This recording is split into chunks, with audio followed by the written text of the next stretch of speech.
The lucky land down under. Well, the same people that say that also think we've got kangaroos jumping around in the streets. Because the truth is, if you're a car or a motorcycle guy, you pulled the short straw living in Australia. Now, it's no doubt Australia is a beautiful country and the standard of living is amazing.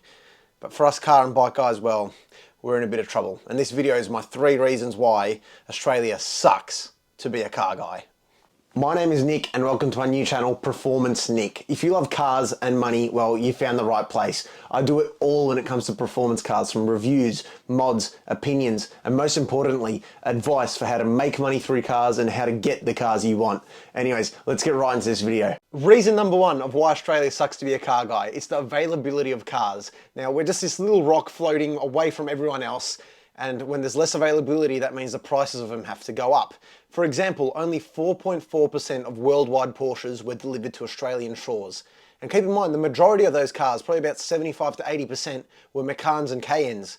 So the chances of you getting your hands on a 911 or even one of the GT line cars, like the GT3, well, your chances are very slim unless you've got very deep pockets. But let's say money's not an issue and you've got the money to buy any car you want. Again, because they're so limited here in Australia, all your special edition cars, like the ones I got on screen, special edition, limited run editions, first editions, all these different things, hard to get because the dealers only get a handful of them compared to the rest of them that the rest of the world get. I mean, North America most of the time gets 50% of these cars, Europe gets pretty much the rest.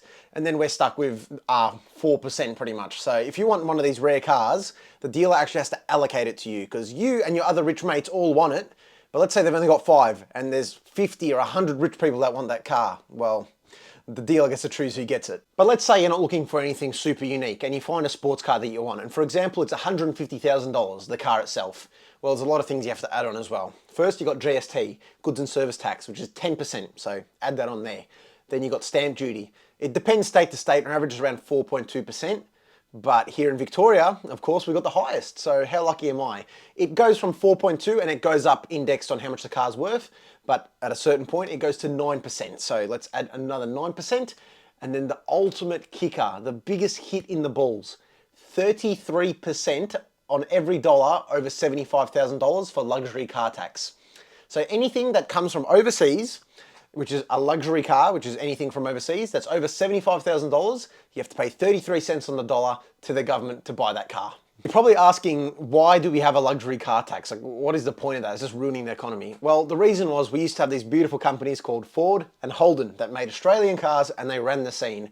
Now, going into the 2010s, Toyota came into Australia and they completely obliterated the market. Holden and Ford sales went completely down.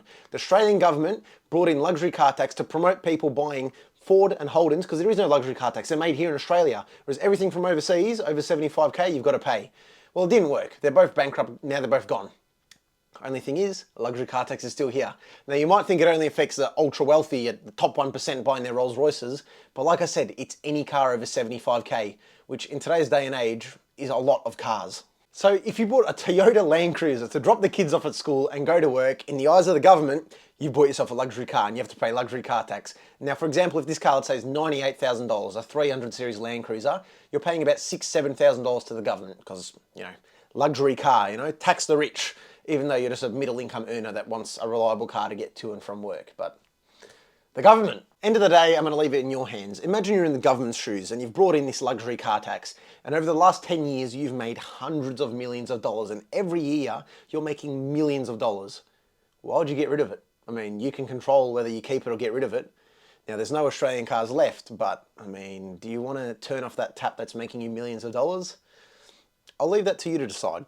Point number 2, the lack of car infrastructure. Now, before you 40-year-olds arc up, I totally agree with you. In the 70s, 80s, 90s, the car scene in Australia was insane. I've seen videos, I've spoken to my parents, my uncles, all the relatives to me, and back then, it was a rowdy, fun place to be. But here in my day and age, I sadly can't attest to that.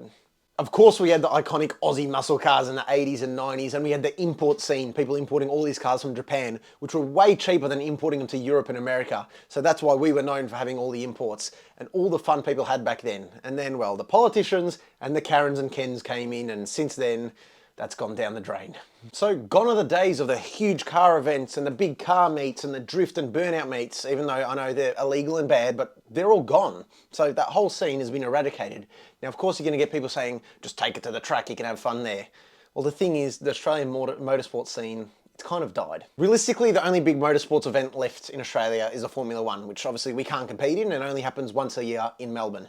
V8 supercars is gone because Ford and Holden are gone, so less people care. There's barely any burnout pads. Drag strips are getting closed by the day. Just gone, eradicated, and being moved further and further away from the city.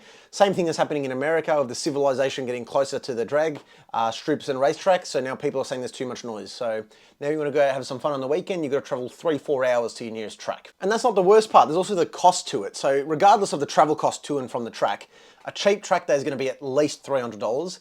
Now, again, like I asked in the last point, I'm going to ask you another question. Just use your logic as a car guy and your opinion. I know there's a lot of hate on people doing burnouts and stuff like that. Let's say you got your C63S and you want to do a quick 10-second burnout, get the adrenaline pumping. Now, would you want to A, travel 3 hours to a burnout strip or drag strip, travel 3 hours there, do that, pay $300 entry, drive another 3 hours back, spend about 2 tanks of fuel and all that, so all in about $600-700? Or would you rather do in the empty industrial area, 10 seconds and move on with your day? I'm not encouraging either or the other.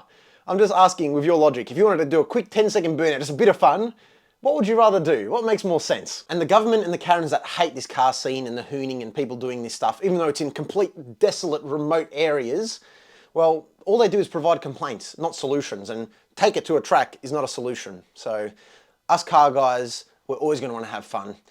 But when you're doing it in remote, quiet, nighttime areas, who's it hurting? But you know what, in the eyes of Australia, it's hurting everyone. My final and main point, it's the laws and regulations around owning cars and bikes in Australia. They are ridiculously strict. Now, before I get the Karens and Kens writing a 500 character long comment about how dangerous I am, I totally agree with you. Motorcycles and cars are one of the most dangerous hobbies you can have. It is very dangerous to everyone involved in it and even people not involved in it. And I want to make it obvious from day dot, I do not support reckless behaviour on public roads with people around that don't want to be involved. If you don't want to be involved and people are doing stupid things around you, risking your life, I cannot defend you at all. You cannot risk other people having fun in your car. That is not on at all. So I agree when it comes to reckless behaviour and how that should be treated in the eyes of the law. But it's been taken to the extreme. I mean, for example, let's say you get your licence in Victoria, my state. 2 years you've got to learn with a full driver next to you. Then 4 years you're on your P plates where you can't drive any performance car whatsoever, and during that whole period you've only got 5 demerit points. Keep in mind, a speeding fine for going 10 kilometres over the limit, which is I think 6 miles over the limit, is 3 demerit points. So you get 2 of those, you've lost your licence. But those are made for the general public. Speeding, phone usage, stuff like that, that's just for general public. But lucky us, car people, the government made this special thing called hoon laws. These laws are to catch the hoons, the dangers to society on their cars and bikes. So that means if you do any type of loss of traction in your car, any type of wheelie, any type of stoppie on a bike, you accelerate too hard, anything like that, that is hooning, you'll instantly lose your car, they'll impound it for 30 days, and you lose your license on the spot for 3 months. And the best reward of it all, if you do it 3 times and you get caught hooning 3 times, they will crush your vehicle no matter what it is. It can be a $2,000 Holden Commodore or a Mercedes AMG GT. They'll be on that tow truck and they'll crush it into a nice little metal ball for you. It also comes to speeding. If you go 25 Ks over the limit, which is this many miles, instantly lose your license for 3 months. Or 45 Ks over, which is this many miles, you instantly lose your license and you get the car impounded on the spot. So straight away. It doesn't matter. You could be on an empty road at 2 AM or in an industrial area doing a burnout or anything like that. There is no leniency. Even if there's no one within a 20-kilometre radius, doesn't matter. You're getting that fine and you're losing your license. Of course, with all these hoon laws, police are also very strict on modified cars and bikes. Now, there is no leniency pretty much if the car's lowered too much, too loud, open air intakes, cars lifted for four-wheel drive cars, stuff like that. They'll put a sticker on your car, they call it a canary, it's a sticker. That means you've got, I think, 30 days to clear it, fix that defect, get it inspected by Vic Roads, or in Victoria that is, the roads agency, and they can approve it and your car can go back on the road. If you don't, well, they'll suspend your registration and you can't drive the car at all. And the police can also do this randomly. It's not like they have to catch you doing anything. If they just see a modified car on the road or a P plate of a nice car, you can bet your best dollar they're going to be pulling you over and looking around your car top to bottom to slap a defect on it. So you have to pretty much take a day off work or whatever you're doing to go get it fixed, go to Vic Roads, get it approved, and then put the car part back on after it's been approved. So it's very random, aka any nice car, you're going to get pulled over and defected if it looks modified. And don't worry, this also means people can report you. So if there's a video or they see you in person, someone doing a burnout or wheeling or speeding or of a loud car, they can literally report you to the police or the EPA, and they'll either send you a letter or they'll rock up to your house, a nice little visit, and impound your car on the spot. So even if video is taken of you and your face is in it and you're doing something that you shouldn't be, even though it doesn't really show where you are, doesn't matter. They'll still come to your house, they'll impound your car, and they'll take your license on the spot. So don't worry, if you thought you got away with it, they can still come and get you. In no way was I trying to defend illegal behavior in this video. I understand, like I said, it is dangerous and I don't push for it. But the only thing is, things are too strict around here. There's no real infrastructure for it, and the cars are hard to get here. So being an enthusiast here compared to Europe or America, it's a complete different ballgame. But don't let that put things to the side. Australia has an amazing group of people that love cars, whether that be muscle cars or JDM or supercars. We've got an amazing community that they do come together at times. So the Australian car community, it is very unique to everywhere else in the world, and I do appreciate what we've got so far, but all I'm saying is there could be a few things that make it a little bit better. It only seems like at this point, if nothing changes, the car and bike scene will slowly bleed out like it has been for years now. And well, our future generations and kids, they won't be able to enjoy what we did get to enjoy and are still enjoying at the moment. So let's hope it somehow turns itself around.